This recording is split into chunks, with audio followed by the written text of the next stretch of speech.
Friday, July 25th, coming up on an all-new View.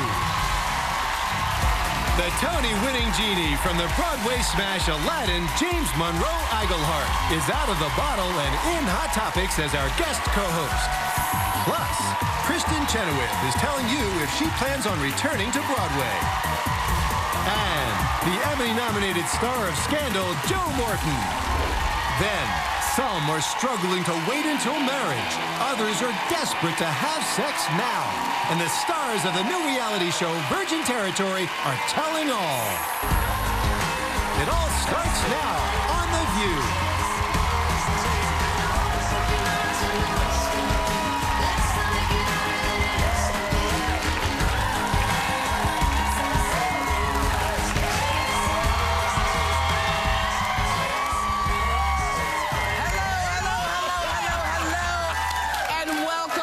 Welcome to The View, y'all. Welcome to The View. So, all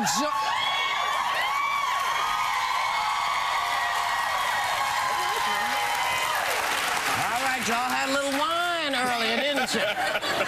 No, we're thrilled that you're here, but even as thrilled as we are with you all, we are happy to say that our guest co-host is the Tony Award-winning star of Aladdin on Broadway, amazing, James Monroe Iglehart. What's happening?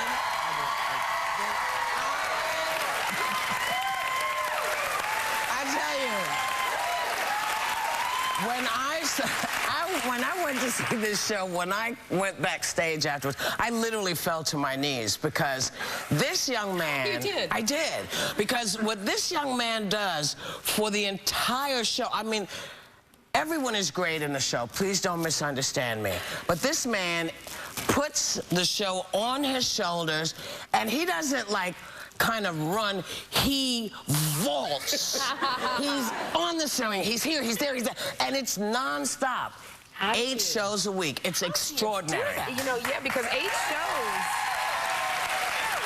shows a week is very draining. So how do you, like what we said, do that every single day? I love it. I love what I do. It is all I've ever wanted to do since I was 4 years old. Wow. Since the first solo at Palmacia Baptist Church in Hayward, that's all I've ever wanted to do was to be on stage. I heard the applause for first time, and I was like, that's it. That's all I want to do. Right? And finally, I found a wonderful project, Aladdin, where I was able to be as silly as I am at home and still be able to pay my rent. So, and when you don't understand, what you guys don't understand, I'll make this quick, I swear I'll make this quick. I'm a huge fan of all you guys, but this woman here is a hero to me. Oh, yeah. When I was in college, I had no money, so I had to rent everything. And your show, Whoopi Live, was on VHS. You probably don't even remember what that is anymore. VHS, and I went and got it, and I watched it, and I studied it, absolutely studied it. And a friend of mine directed it as a one act, and I played Fontaine. Oh. And I swear, just when you came, and what you don't see, because it's a still, when she went on her knees, I boo-hooed like a little girl. It was over for me. Well, so, it was, I mean, the great thing is that, you know, you see a lot of great performances on Broadway, but when you see one where you basically can say, damn. Right. That's, if I was a little kid, you know, because certain things make little kids want to get on stage. His performance, you must go see it. If you haven't seen it, you've got to go see it. Take the family. It is the greatest. Well, you know, you also stole the show at the Tonys when you accepted your award for Best Performance by an Actor in a Featured Role. I want to show everybody what you did. Take a look. And I know that this is supposed to be the most dignified, you know, award show of the season, but I have to do this. This is a praise shout. Hey!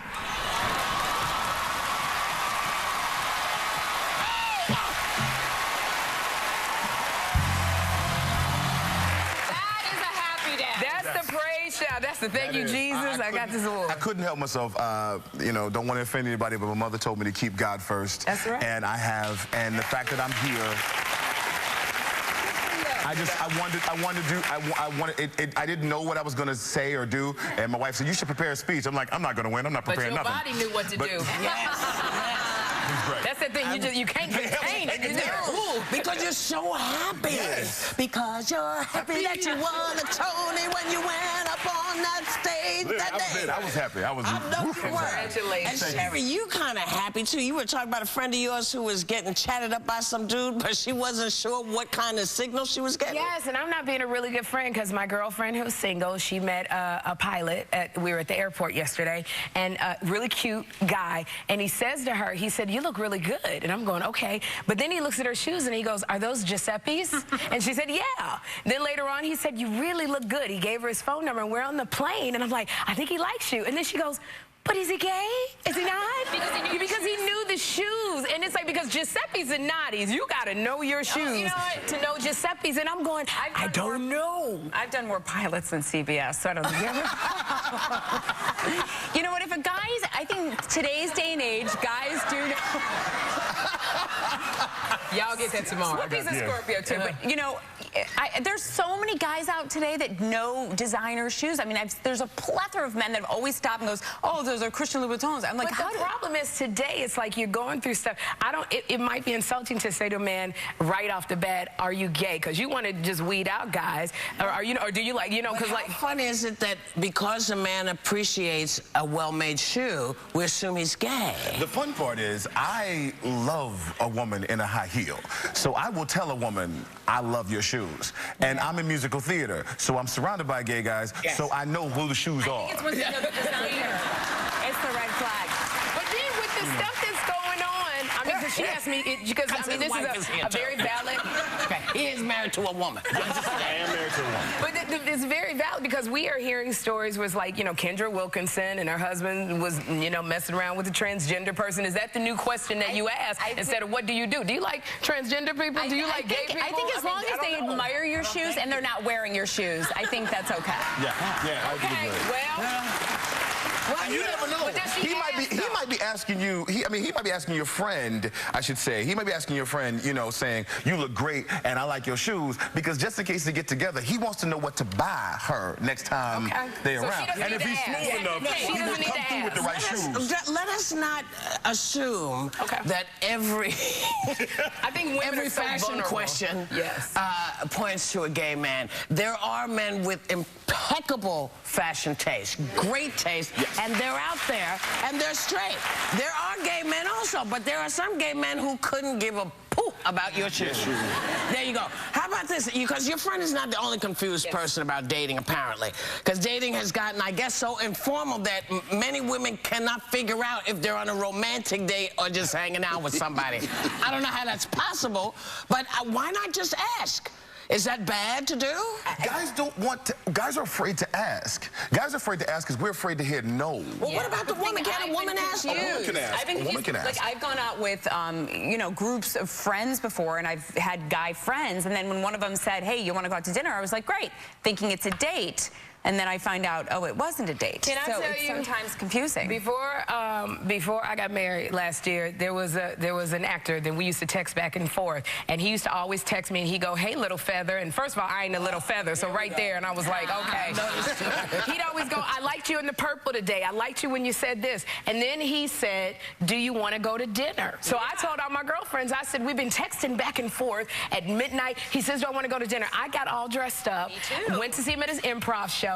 Why did he say, "Sherry, this is my girlfriend Sandy. We're all going to dinner"? I'm sitting there going, "Oh my God, what am I like a robot? What am I gonna do? Oh, what am I gonna do?"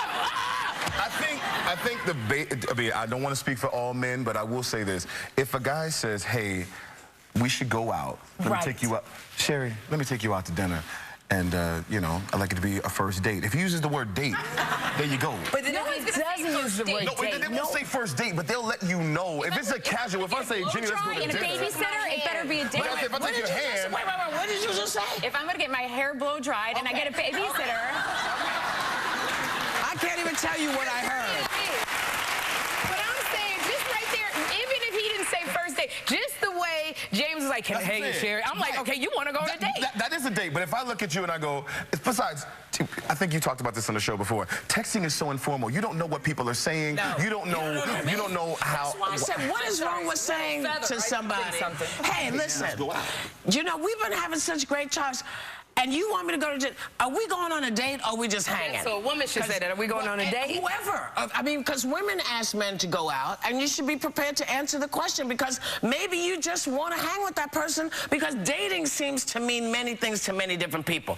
Nookie might be involved, maybe it's not going to be involved. Relationship, friendship is involved, maybe it's not. So just, I say ask, yes, and I'm going to go right now, because I just asked, what should I do? They said, go, bitch, go. We'll be right back with more Hot Topics. Still ahead, find out why Kristen Chenoweth has audiences cheering from overseas to Oklahoma.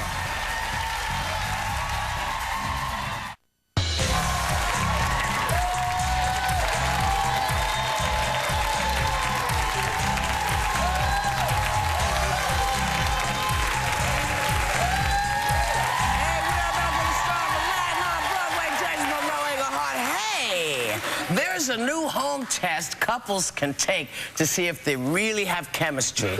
They can take DNA and psychological tests, which they send in for analysis, and find out if they're a scientific match. Now, James, you've been married to your wife, Dawn, who's in our audience for 12 years. Is this a test you would have taken 12 years ago? No, because my wife is a scientist, and she would have probably said, this means nothing.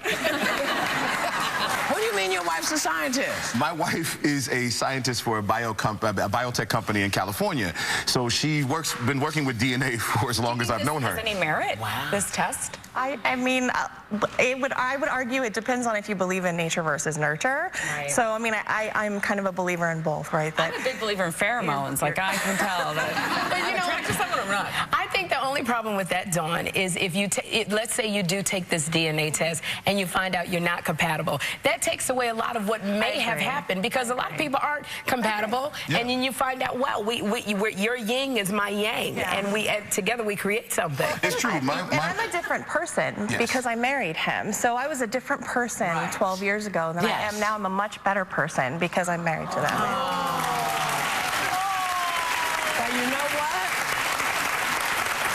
He has said publicly the same about you. Yes. And that is what, I mean, I hate marriage.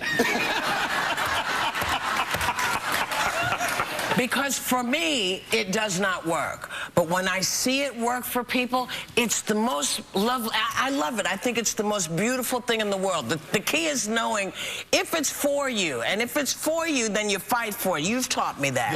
But if you don't want to listen to me talk about fighting for it, I'm the wrong person. You do fight for it. You do fight for it. Yes, you do fight for it, because you can ask Dawn, I was afraid to get married because everybody in my family did it wrong. Right. Yes. So I was like, if we're going to do this, can we please do it right? Show me what do I need to say to you to make you stay here? I said never, ever again would I ever get married, and I've learned never say never, and I'm going to be married in the next couple months. Like, I love marriage. I think marriage is great. I'm going to carry a prenup and a confidentiality agreement with me wherever I go. Now you're going to carry a DNA test. Are we compatible? A school volunteer was recently fired when school officials discovered in his spare time he writes an erotic blog. He says it's a hobby and he likes to do it in his spare time. Should he have been let go for having this outside activity, which has nothing to do with the school? This is what he writes a blog, and what was the other blog he wrote? It's a review for sex toys. Yes. There's also a few naked photos of him on the website. He's got S&M. Now, okay, there you go. I think that's a problem. If he's working, that's an issue. Well, even without the naked pictures, I think he's working for a school. If he's in a capacity where he is never around the children, that's one thing, because he's a volunteer. He's not teaching English class or anything. That's one thing. But if he is any time around children, I don't know if I'm necessarily comfortable that he's writing an erotic blog featuring S&M and sex toys. If I'm interviewing a babysitter or a nanny, I'm going to look kind of what they're doing on the free time. I look up on their social media, what they're into. Doesn't that go into their personal lives? So you're trying to say that you can't... children. Well, I understand that, but it'd be different if his stories were about children, or if his S&M were about children.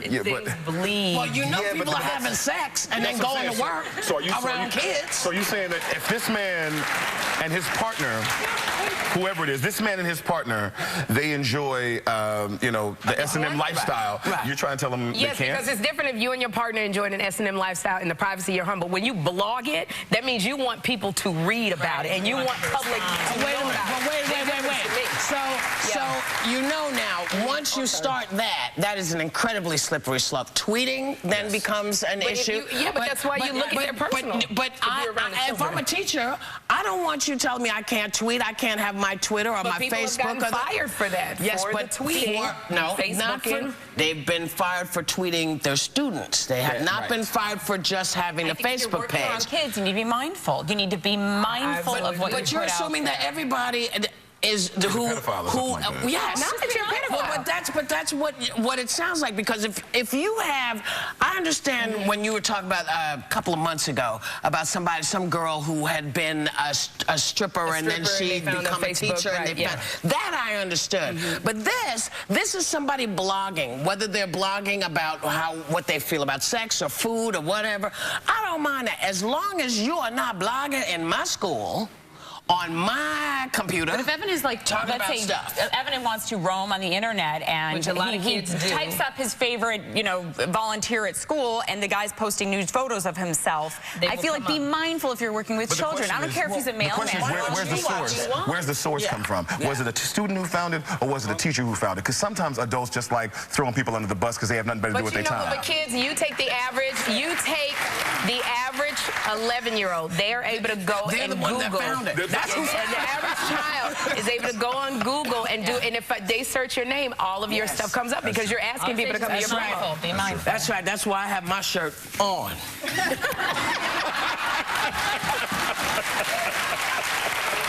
But little kids know me, and they don't want to see what's up in here. Now, the cast recording of Aladdin on Broadway is finally available in stores and online right now. And members of our audience, baby, y'all are getting a copy. Enjoy. We will be right back with another icon from Broadway, the fabulous Kristen Chenoweth. You'll actually want the weekend to fly by, so you can save up to an incredible 88% on handbags, jewelry, and more on Must Have Monday on The View.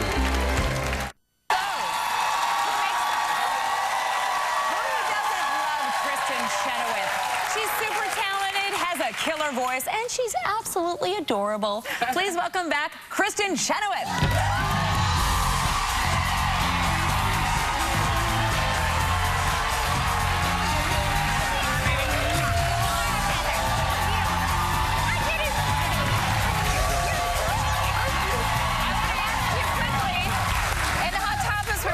Talking about how guys noticed girls' shoes. Have any guys come up to you, said anything about your shoes? Look at your shoes right here. No, but I did want to ask James if he knew who made them. Are those Jimmy Choo? I'm so wrong! And a straight man. I want to say happy birthday. Yesterday was your birthday. And how old did you turn? Can you tell me? She turned 7 yesterday. I turned 29 again. Yes. You know, the funny thing about when you're getting older is it's not very funny. It's just not. But your body, I mean, is sick. I keep staring at you going, what do you do to work out? You feel like a monster sitting next to Kristen. She's so tiny. What do you do? I've gotten hooked on something new. I don't know if y'all have ever done it. What is it? But I tried it yesterday. It hooked one time. But it's SoulCycle.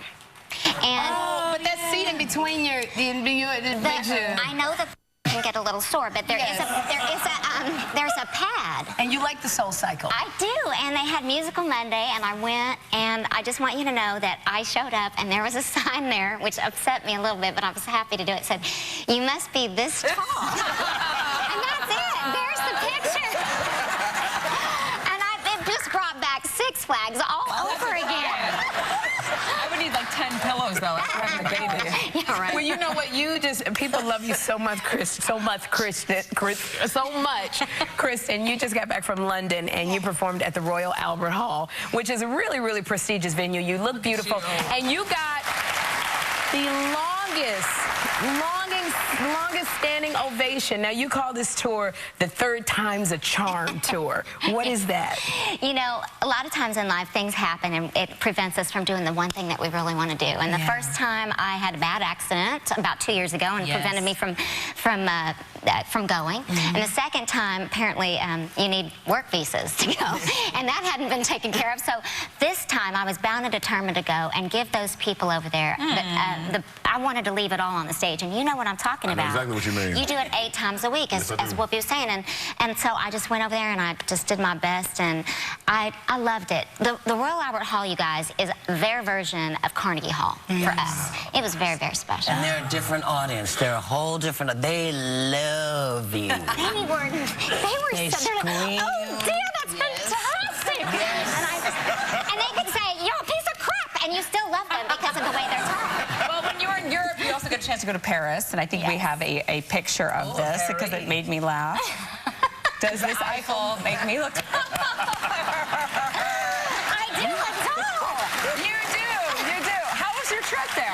It was amazing. I had gone in and sung many years ago and left. I was there a total of 12 hours. And the older I get, the more I realize these moments in our life, we have to enjoy them. And I haven't gotten to do that a lot. So I went, I saw the Eiffel Tower, I saw the outside of the Louvre, because evidently I went on the day it was closed. And I ate great food, and then I went to Milan to Teatro alla Scala to see an opera, and it completed me. It was really fun. And of course, you and I have something in common. I'm a huge... You're killing it today. Thank you very much. I'm trying. Thank you. I'm a huge fan of yours. I'm a huge fan of yours all the way back to You're a Good Man, Charlie Brown, which is when you won the Tony, by the way. Thank you, baby. And I have to ask you, did you remember what happened? Was it a blur of a day? Did you go nuts? Did you look up there and go, I know exactly what I'm going to say? Or when they called your name, everything just went, what was it like? I'm really mad I didn't do a victory dance like you. But what happened to me is right before I was announced that my category, I had to sing. And I was dressed like a 5-year-old from Charlie Brown, and so I wanted to look like, if I were to win, an adult. So I did a quick change. And that, you see that picture, that was a wig. So I took that wig off and put that wig on and put that dress on, and I did it in about 14 seconds. And you did as well. And I was hoping I'd win because, you know, can you imagine that? Yeah. But baby, you're coming back. You're coming back to Broadway. Thank God.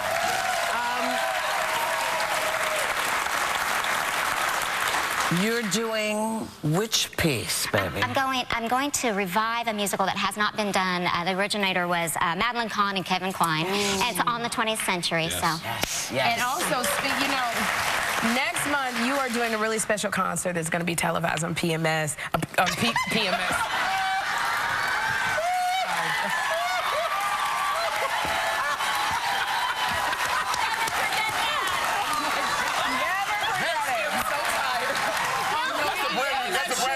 New channel. I can't even get that channel anymore. It's right next to Lifetime. It's Lifetime PMS channel. It is going to be a special concert televised on PBS. Can you tell us about it? I love you so much in this moment. Right? There's a new network, PMS. What will you be singing on PMS? Yeah, on PMS I'll be saying, stay away from me. Get the hell out of here, man. Sweating like a pig. I would pay to see that. What is on PBS? I'm sorry, You are so funny. I had to go with it. I have a theater in my hometown. We didn't have a theater growing up, and I grew up in Broken Arrow, Oklahoma. It's about this big, and there's me in front of it. And they opened a performing arts center and named the theater after me, and so PBS is filming the concert. Oh, good for you. Now you partnered with Allstate. What is that campaign about? Okay, I'm here really today to talk because I have been partnering with a cool company, Allstate, you know. Yes, we do know. And basically, it's a very simple message. It's, do you guys know how much your things are worth in your home? You should do that, and you should take note, and I'm doing everything by video on my iPad. A few years back in my LA home, I had a bad leak, and everything was ruined, and I didn't have insurance. I didn't have what was this rug cost? Yeah. I gotta tell you, it is a joy meeting you, and you're everything I ever thought you would be. Thank so you, nice to meet you very much. Our thanks to Kristen Chenoweth. We will be right back. Let's create that. Emmy-nominated Scandal star Joe Morton's on the couch. Next.